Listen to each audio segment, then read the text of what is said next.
I love trees, and I'm very lucky because we live near a wonderful arboretum, and Sundays, usually I go there with my wife and now with my 4-year-old, and we climb in the trees, we play hide and seek. The second school I was at had big trees too. It had a fantastic tulip tree, I think was the biggest in the country. And it also had a lot of wonderful bushes and vegetation around it, around the playing fields. And one day I was grabbed by some of my classmates and taken in the bushes. I was stripped, I was attacked, I was abused, and this came out of the blue. Now the reason I say that, because afterwards I was thinking, well, I went back into the school, I felt dirty, I felt betrayed, I felt ashamed, but mainly I felt powerless. And 30 years later, I was sitting in an airplane next to a lady called Veronica who came from Chile. And we were on a human rights tour. And she was starting to tell me what it was like to be tortured. And from my very privileged position, this was the only reference point that I had. And it was an amazing learning experience, because for me, human rights have been something which I had, a part-time interest, but mainly it was something that happened to other people over there.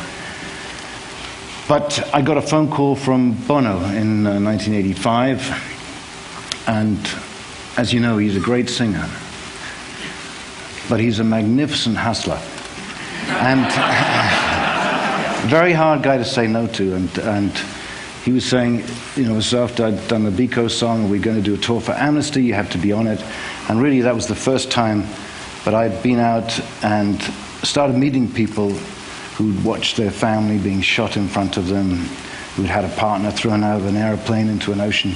And suddenly this world of human rights arrived in my world, and I couldn't really walk away in quite the same way before. And so I got involved with this tour, which was for Amnesty, and then in '88 I took over Bono's job, trying to learn how to hustle. I didn't do it as well, but we managed to get Usain Bolt, Sting, Tracy Chapman, and Bruce Springsteen to go around the world for Amnesty, and it was an amazing experience.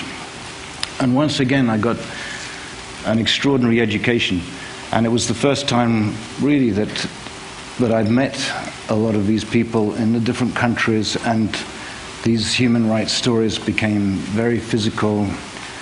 And again, I couldn't really walk away quite so comfortably. But the thing that really amazed me, that I had no idea, was that you could suffer in this way and then have your whole experience, your story, denied, buried, and forgotten. And it seemed that whenever there was a camera around, or a video or film camera, it was a great deal harder to do for those in power to bury the story. And Reebok set up a foundation after these Human Rights Now tours, and there was a decision then, we made a proposal for a couple of years about trying to set up a division that was going to give cameras to human rights activists. It didn't really get anywhere, and then the Rodney King incident happened, and people thought, okay, if you have a camera in the right place at the right time, or perhaps the wrong time, depending who you are, then you can actually start doing something, and campaigning and being heard, and telling people about what's going on. So Witness was started in '92, and it's since given cameras out in over 60 countries, and we campaign with activist groups and help them tell their story. And in fact, I will show you in a moment one of the most recent campaigns, and I'm afraid it's a story from Uganda. And although we had a wonderful story from Uganda yesterday, this one isn't quite so good. And in the north of Uganda, there are something like 1.5 million internally displaced people who are not refugees in another country, but because of a civil war which has been going on for about 20 years, they have nowhere to live. And 20,000 kids have been taken away to become child soldiers.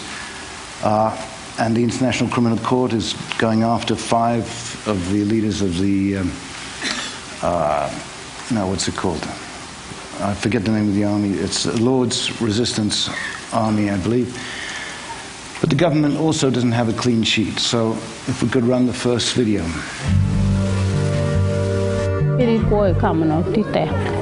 Ma ben kere watin ko kam te tak de ben meni dong kita dong mier kare we de tinga dag gang ti fo ki bien krentine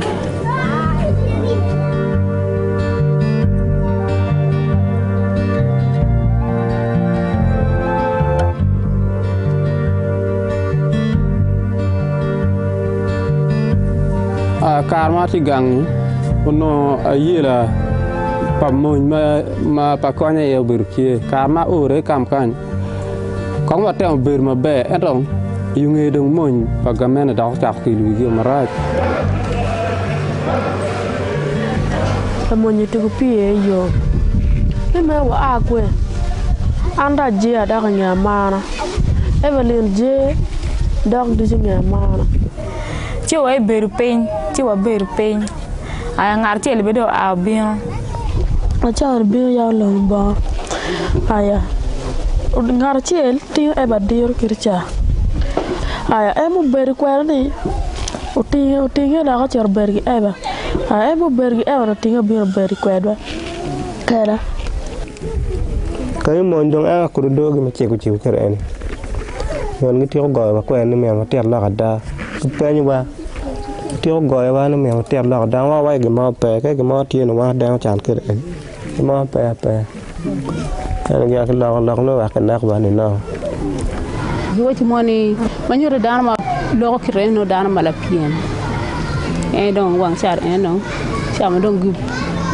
bichela en utu lo wer en sia en ti don por ma da por pin don go tamni nyo don gi chela don ma ra e si ro cha ngoi don bi cher ko jo ma don go no go cha wot yo ti.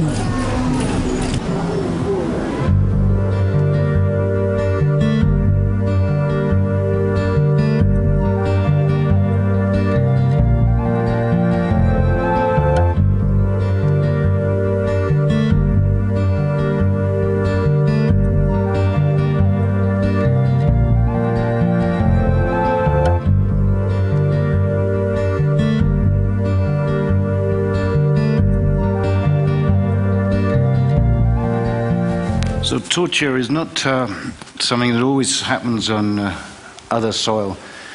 In my country, this week we've been looking at pictures of British soldiers beating up young Iraqis. We've got Abu Ghraib, we've got Guantanamo Bay, and I had a driver on my way to Newark Airport, and he told me a story that in the middle of the night, 4 a.m., he'd been taken out of his home in Queens, taken to a place in the Midwest, that he was interrogated and tortured and returned to the street 4 weeks later because he was Middle Eastern and he had the same name as one of the 9/11 pilots. And that may or may not be true. I didn't think he was a liar, though. And I think if we look around the world, as well as the polar ice caps melting, human rights, which have been fought for many hundreds of years in some cases, are also eroding very fast. And that is something that we need to take a look at and maybe start campaigning for. I mean, here too, one of our partners was at Van Jones and the Books Not Bars project. They have managed with their footage in California to change the youth correction systems employed. It's much, I think, more humane methods are being looked at how you should lock up young kids, and that's questionable to start off. And there's a story of Mr. Morales just down the road. Excuse me, Mr. Gabriel, would you mind if we delayed your execution a little bit? No, not at all. No problem. Take your time. But this, surely, whoever that man is, whatever he's done, this is cruel and unusual punishment. Anyway, Witness has been trying to arm the brave people who often put their lives at risk around the world with cameras, and I'd like to show you just a little more of that. Thank you.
Witness was born of technological innovation, in the sense that the small portable DV cam was really what allowed it to come into being.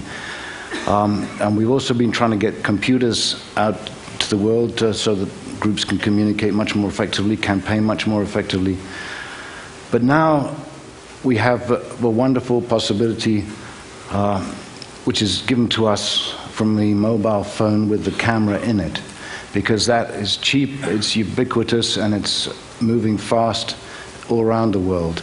And it's very exciting for us. And so the dream is that we could have a world in which anyone who has anything bad happen to them of this sort has a chance of getting their story uploaded, being seen, being watched, that they really know that they can be heard, that there will be a giant website, maybe a little like Google Earth, and you could fly over and find out the realities of what's going for the world's inhabitants. In a way, what this technology is allowing is really that a lot of the problems of the world can have a human face, that we can actually see who's dying of AIDS or who's being beaten up for the first time, and we can hear their stories. And in a way, the blogger culture, if we can move that into these sort of fields, I think we can really transform the world in all sorts of ways.